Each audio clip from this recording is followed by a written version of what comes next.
नमस्कार, मैं आशा बेग आप सबका तहे दिल से स्वागत करती हूँ।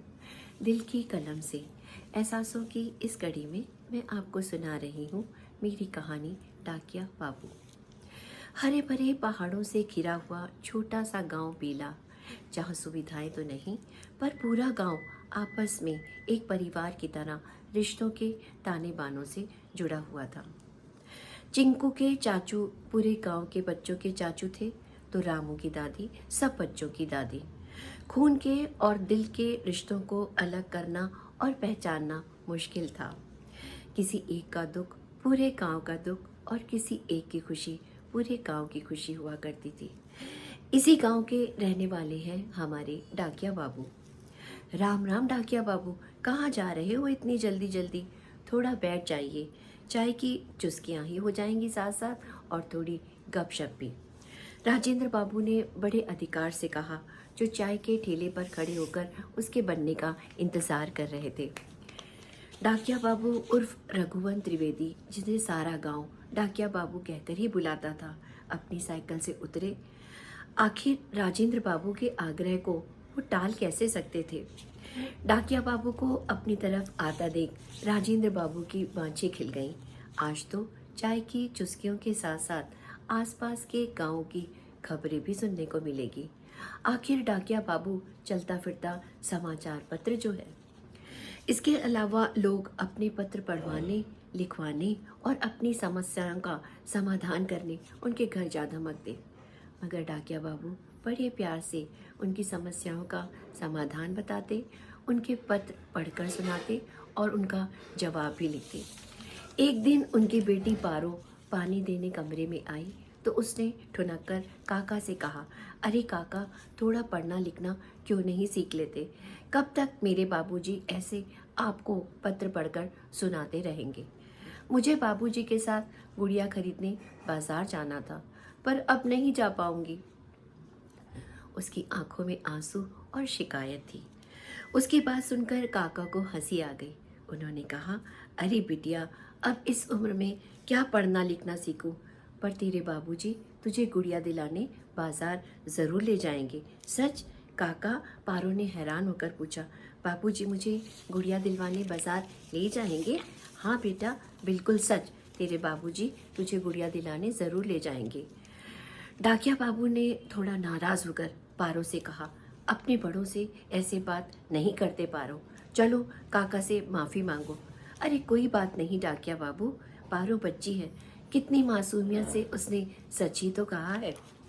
पिता की बात सुनकर पारो ने अपने कान पकड़कर कहा, काका जी, मुझसे भूल हो गई, आप मुझे माफ़ कर दीजिए। काका ने पारो के सिर पर हाथ रखकर कहा, बहुत प्यारी बच्ची है और आपने बहुत अच्छे संस्कार दिए हैं अपनी बिटिया को।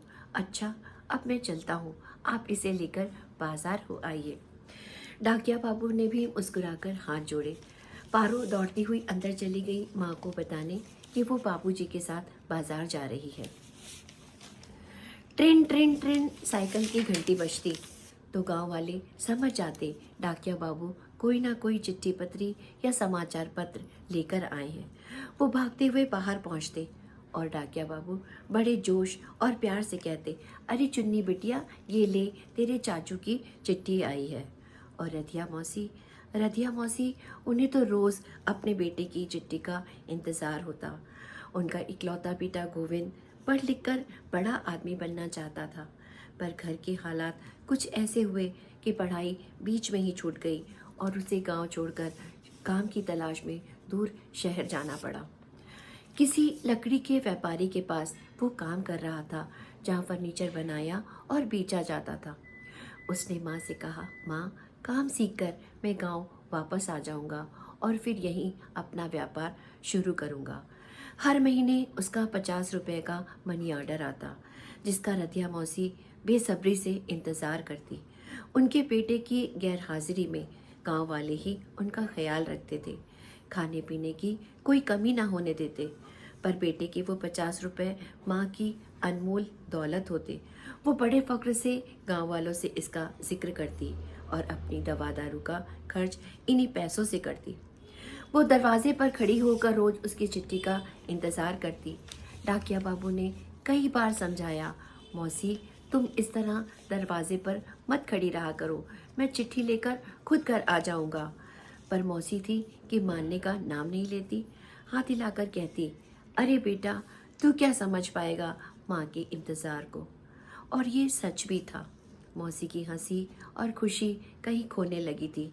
बेटे से दूरी और उसके इंतज़ार ने उनके मन और तन दोनों पर असर करना शुरू कर दिया था। पिछले कई दिनों से मौसी का स्वास्थ्य ठीक नहीं चल रहा था। मौसी ने डाकिया बाबू से कहा, मेरे बेटे गोविंद को लिख दो कि वो आ जाए। जाने क्यों ऐसा लग रहा है कि मेरे जाने का वक्त नज़दीक आने वाला है। एक बार उसे देख लूं, अपने कलेजे से लगा लूं तो चैन की नींद सो जाऊं। तू जल्दी से बुला दे मेरे बेटे को। मेरी आंखें तरस गई हैं उसे देखने को। अब कुछ भी अच्छा नहीं लगता। बस मेरा बेटा गोविंद आ जाए तो चैन से मरूं। डाकिया बाबू बड़े प्यार से समझाते, ऐसा क्यों बोल रही हो मौसी, कुछ नहीं होगा तुमको, तुम बिल्कुल ठीक हो जाओगी। और हम सब है ना तुम्हारे पास। तुम्हें किसी बात की फिक्र करने की कोई ज़रूरत नहीं।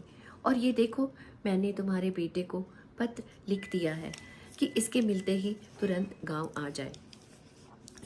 मौसी बड़ी आशा से डाकिया बाबू को निहारने लगती तो डाकिया बाबू उन्हें हौसला देते हुए कहते, मौसी विश्वास करो, वो पत्र मिलते ही आ जाएगा। पर एक के बाद एक कई पत्र लिखे पर कोई जवाब नहीं आया। मौसी का दिल बैठता जा रहा था। पर डाकिया बाबू कोई ना कोई बहाना बनाकर, कुछ कहानी सुनाकर मौसी को बहलाने की कोशिश करते। अरे मौसी, बारिश से पड़ोस के नाले का पानी पुल पर चढ़ गया है, आना जाना मुश्किल हो गया है, चिट्ठी पत्री कैसे आएगी। कभी कहते मालिक ने उसे काम से बाहर भेज दिया। अरे मौसी, तुम क्या समझो, शहर में कितने पचड़े हैं, उस अकेली जान को कितने काम करने पड़ते हैं, तुम चिंता ना करो। पर सच तो ये था कि डाकिया बाबू खुद परेशान थे।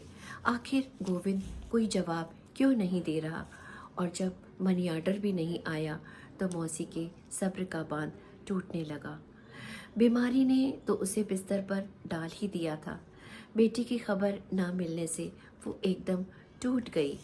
माँ का दिल किसी अनिष्ट की आशंका से गिरने लगा। बड़बड़ाते हुए कहा, शहर की हवा बड़ी खराब है डाकिया बाबू, कहीं इसने मुझसे मेरा बेटा तो नहीं छीन लिया।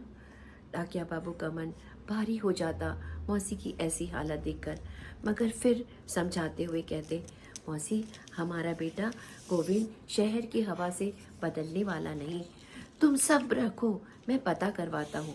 डाकिया बाबू डाक खाने में थे। तभी एक अजनबी उनसे मिलने आया।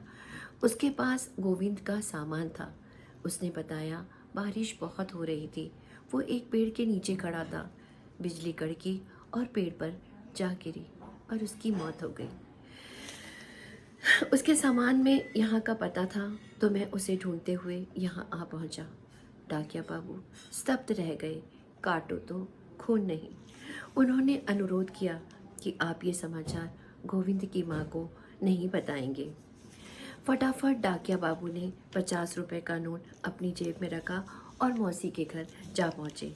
गांव के कुछ लोग मौसी के पास बैठे हुए थे। मौसी की आंखें दरवाजे पर ही टिकी हुई थी। डाकिया बाबू को देखकर उनकी आंखों में एक चमक उभरी।